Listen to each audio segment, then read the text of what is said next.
चुनाव जीतने का मुद्दा है। राम इनके दिलों में है ही नहीं। हाँ, बात करते हैं फिर ये बार बार आकर कि इन घोटालों की, तो घोटाले बहुत ज़्यादा हैं और कहीं ना कहीं मुझे लगता है, और ये मोदी शाह ने जो कॉरपोरेट्स के साथ कंधे पर बंदूक रखी है, वो उनके थ्रू कहीं ना कहीं अपना फ़ायदा करवा रही है भारतीय जनता पार्टी। आज भारतीय जनता पार्टी के आलीशान दफ्तर बनाए जा रहे हैं, 500 जिलों में बड़े आलीशान दफ्तर बनाए जा रहे हैं। भारतीय जनता पार्टी के खातों में हज़ारों करोड़ रुपए हो गए हैं, वहाँ जीरो की गिनती करना मुश्किल हो गया है। तो कहीं ना कहीं घोटाले सिर्फ राम मंदिर में नहीं, इनके हर कार्य में। जो कोरोना काल गया है, कोरोना भी बहुत बड़ा घोटाला निकल कर आएगा, चाहे वो आप दवाइयों का लीजिएगा, चाहे टेस्टिंग किट का लीजिएगा, क्योंकि इनका मेन मकसद जो है वो देश के रिसोर्सेज पर कब्जा करना है। किसी तरह देश की पूरी पूंजीवाद व्यवस्था स्थापित करें और पूरी पूंजी को अपने कब्जे में ले लें, ये इनकी मंशा है। और ये तो एक बड़ा छोटा सा घोटाला है, मैं कहूँगा राम मंदिर, तो अभी बहुत बड़े बड़े घोटाले आएंगे। एक बार इनकी सत्ता जाने दे, देश उन घोटालों को भी निकालेगा और इनसे हिसाब किताब भी तय करेगा। हाँ, किसान का डंका तो ज़रूर बजेगा और मोदी की लंका को हम ढहा देंगे। भगवान राम ने जैसे लंका पे विजय प्राप्त की थी, ऐसे ही किसान भी इस मोदी के ऊपर विजय प्राप्त करेगा, क्योंकि ये सरकार किसी की भी नहीं है। आप मुझे एक भी व्यक्ति का बताएं, सिर्फ कुछ पूंजीपतियों को छोड़कर एक भी व्यक्ति का फ़ायदा बताए कि भाई ये व्यक्ति है, इसके लिए इन्होंने महंगाई कम कर दी। रसोई गैस हर घर में जाती है, बहुत ज़्यादा प्रचार किया इन्होंने, उज्ज्वला योजना, हर घर का सिलेंडर कहाँ है? आज दोबारा से वो चूल्हे जलाने को मजबूर हैं। वो सिलेंडर भरवाएंगे कहाँ से?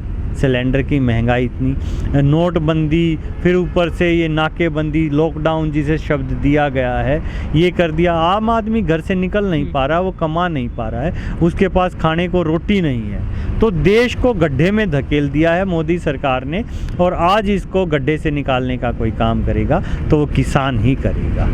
कोई बात नहीं, जब आपने इतनी सारी बातें बता दी हैं, इतना सब कुछ कर लिया है, तो अगली बार सत्ता भी बदल देंगे, अगली बार कृषि मंत्री भी बदल देंगे, अगली बार प्रधानमंत्री भी बदल देंगे, गृह मंत्री भी बदल देंगे, ये भी बदल के देख लेंगे। फिर देखते हैं कानून किसका और देश किसका, सब पता चल जाएगा। वो तो चाहेंगे ही, वो तो अपना खुद चाहेंगे कि सत्ता पे काबिज हो। वो तो लोकतंत्र की हत्या कर चुके हैं। उन्होंने तो न देश में आज भी तानाशाही ही चल रही है और वो अपना तानाशाह रवैया अख्तियार किए हुए हैं। लेकिन किसान तो लड़ेगा ना, सत्ता ऐसे ही थोड़ी कोई देगा। सत्ता हमेशा छीननी पड़ती है और जंग हमेशा जीतनी पड़ती है। ऐसे कौन देगा भाई सत्ता? छीनेंगे भाई, सत्ता भी छीनेंगे और देश में अपना राज भी लेके आएंगे। वो कभी भी नहीं चाहते किसान का भला हो।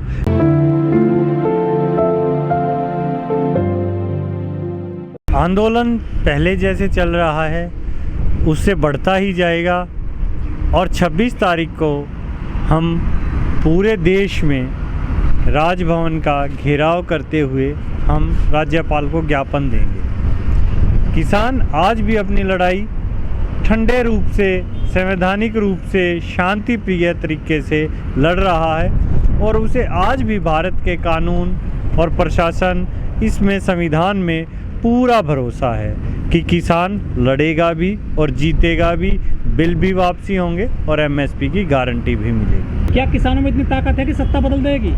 बिल्कुल है। आज इतनी ताकत नहीं है क्या? यहाँ रोड पे बैठे हुए 7 महीने हो गए हैं, 7 महीने तक कोई यहाँ सड़क पर बैठ के दिखाए?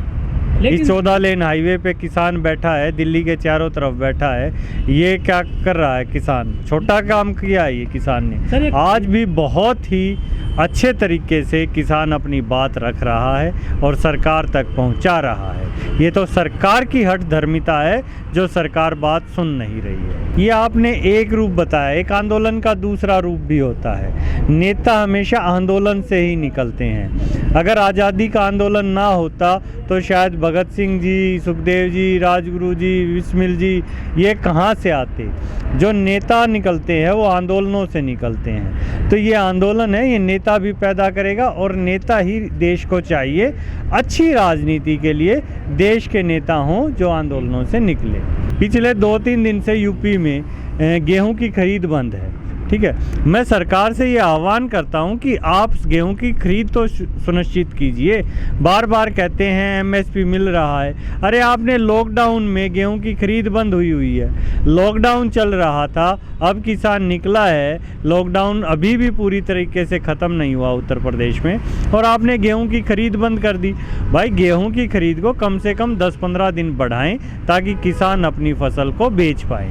हठधर्मिता उनकी, उन्होंने अपने आप को कहीं ना कहीं, क्या पता क्या उनका आपस में मेल जोल है, क्या गठबंधन हुआ है, जो कानून लेके आए हैं किन कॉरपोरेट्स के कहने पर लेके आए हैं, क्या कॉरपोरेट से उन्होंने वायदे किए हुए हैं। वो जनता के वायदे पूरे करने के लिए सत्ता में नहीं आए, वो कॉरपोरेट्स के वायदे पूरे करने के लिए सत्ता में आए हैं। हाँ, वो बिल्कुल भी नहीं चाहेंगे कि नहीं करें, वो सत्ता में क्यों नहीं करेंगे वापसी, चाहेंगे वो, लेकिन किसान करने नहीं देगा ना।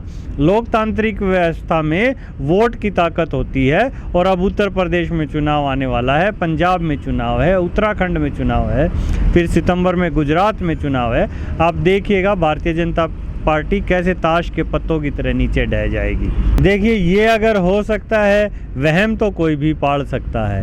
वहम का इलाज तो लुकमान वैद्य के पास भी नहीं था।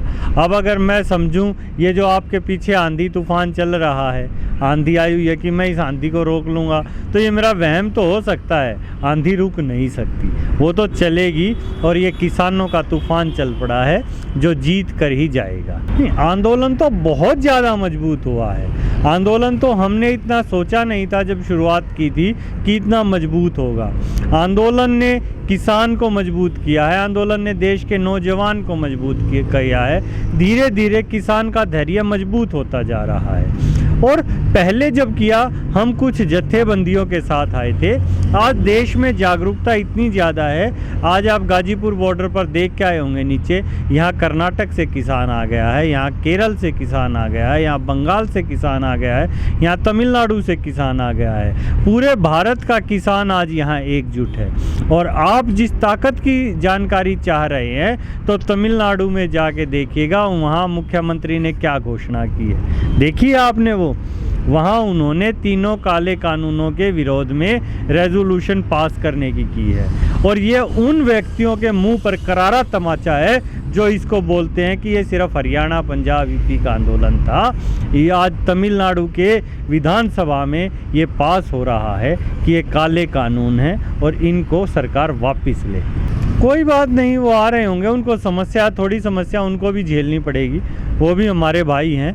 हम यहाँ सड़क पर बैठे हैं, यहाँ एसी रूम सरकार ने बनवा के हमारे लिए नहीं दे रखे हैं। हम 7 महीने से परेशानी झेल रहे हैं, हमारे भी घर हैं, बच्चे हैं, लेकिन फिर भी हम सड़क पर बैठे हैं। हमसे ज़्यादा परेशान कौन है आज के दिन, बताइए। अगर कोई हमसे ज़्यादा परेशान हो, हाँ उनको इतना हो सकता है रास्ता थोड़ा सा दूसरे से जाएं, 10 मिनट ज़्यादा लग जाती होगी, लेकिन जब हम यहाँ रात काटते हैं, दिन में आप देखिए ऊपर खुला आसमान है, खुली छत है, और बारिश, आंधी, तूफान सब हम झेल रहे हैं, तो हमसे ज़्यादा परेशान कौन है। लेकिन परेशानियों से हम डरते नहीं, हमें लड़ने की आदत है और जीतने की आदत है। सही मायनों में आज किसान के साथ खड़ा है, वही देश के साथ खड़ा है, क्योंकि किसान अकेला अपनी लड़ाई नहीं लड़ रहा है, किसान इसे जन आंदोलन बना चुका है। किसान देश के हर व्यक्ति के लिए लड़ रहा है। आज किसान के पास तो सरसों भी है, सरसों का तेल भी है। जो सरसों का तेल 3 गुना भाव कर दिया है, वो इन पूंजीपतियों ने किया है।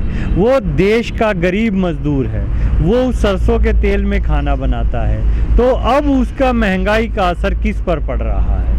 ये देश के जो नागरिक हैं, जो यहाँ दिल्ली में रह रहे हैं, पूरी दिल्ली कहूँ मैं, NCR कहूँ, नोएडा, गाजियाबाद, गुड़गांव को जोड़कर देखेंगे आप, यहाँ हर घर में सरसों का तेल यूज़ हो रहा है, हर घर में गाड़ी में पेट्रोल डीजल डल रहा है। कोरोना से लगभग हर घर को अफेक्ट हुआ है, हर घर ने कोरोना में दवाइयों की कालाबाजारी को झेला है। तो ये सरकार इस देश के किसी भी नागरिक के लिए कुछ नहीं कर पा रही है, और उन सब को बचाने के लिए आज किसान ने लड़ाई की शुरुआत की है, और किसान लड़ेगा भी, इस सरकार को हराएगा भी, इस सरकार को देश से और प्रदेश से बाहर उखाड़ फेंकेगा। नहीं, किसान का आपको दिखाई दे रहा है, विरोध तो वो भी कर रहा है। आपने अभी इतनी सरकार की उपलब्धि गिनाई, महंगाई की, ये आप मुझे एक भी वर्ग के लिए बताइए कोई इससे खुश होगा क्या? कोई इस देश में खुश होगा कि हाँ भाई 100 रुपये लीटर पेट्रोल हो रहा है तो मैं सेलिब्रेट करूँगा, या सरसों का तेल खाना महंगा हो रहा है वो करेगा। हाँ, कुछ लोग जो रोज़ की कमाई है उनको बच्चों का पेट पालना होता है, वो रोज़ जाएंगे, वो विरोध करने यहाँ कहाँ से आएंगे। विरोध तो वो कर रहे हैं, सरकार का विरोध कर रहे हैं, अपने तरीके से कर रहे हैं, आंदोलन को समर्थन दे रहे हैं, लेकिन उनको रोज़ की अपने बच्चों की भी कमाई की चिंता है, जैसे किसान को भी है। आप बीच में बहुत बार आए, 7 महीनों का लंबा दौर देखा, आपने कहा यहाँ से किसान चले गए हैं। किसान वो गए नहीं थे, किसान भी मजदूर की श्रेणी में आता, वो मेहनत करके खाता है। एक किसान को 1 एकड़ से इतनी कीमत नहीं मिलती जितनी एक मजदूर को मजदूरी मिलती है। नरेगा से भी कम मजदूरी किसान की बनती है अगर आप उसकी फसल का मूल्य निकालेंगे तो उस दौरान किसान भी गया, अपने उन्होंने गेहूं की फसल लगाई भी, काटी भी। अब धान की फसल लगा रहे हैं, अब वो भी चलेगी। हर किसान अपनी रबी की, खरीफ की और जायद की तीनों फसल लेगा, वो देश को भी भूखा नहीं मरने देगा और अपने जो किसान साथी यहाँ बॉर्डर पर बैठे हैं उनको भी भूखा नहीं मरने देगा। नहीं, कोई संगठन नहीं गया है, कुछ 1-2 लोग गए हैं। संगठन होता है कि जब बहुत सारे लोग चले जाएं। संगठन किसान संयुक्त किसान मोर्चा डटा हुआ है, अपने बैनर तले डटा हुआ है, और अगर कल को भगवान ना करे संयुक्त किसान मोर्चा के सभी सदस्य भी चले जाते हैं, आंदोलन नहीं जाएगा। संगठन को अगर आपने नाम देना है तो संगठन में हर वो व्यक्ति है जो आज गांव में भी बैठा इस आंदोलन को सपोर्ट कर रहा है, तो संगठन में वो व्यक्ति भी हमारी मदद कर रहा है। बहुत से व्यक्ति खाना अनाज भेजते हैं, पानी भेजते हैं, दूध दही लस्सी भेजते हैं, वो भी आंदोलन में बराबर के सहयोगी, बराबर के सहभागी हैं। तो आंदोलन जो है वो कुछ चुनिंदा व्यक्तियों के जाने से कोई फ़र्क नहीं पड़ेगा। ये आंदोलन पूरे देश का आंदोलन है और पूरे देश की जनता आज किसानों के साथ खड़ी है।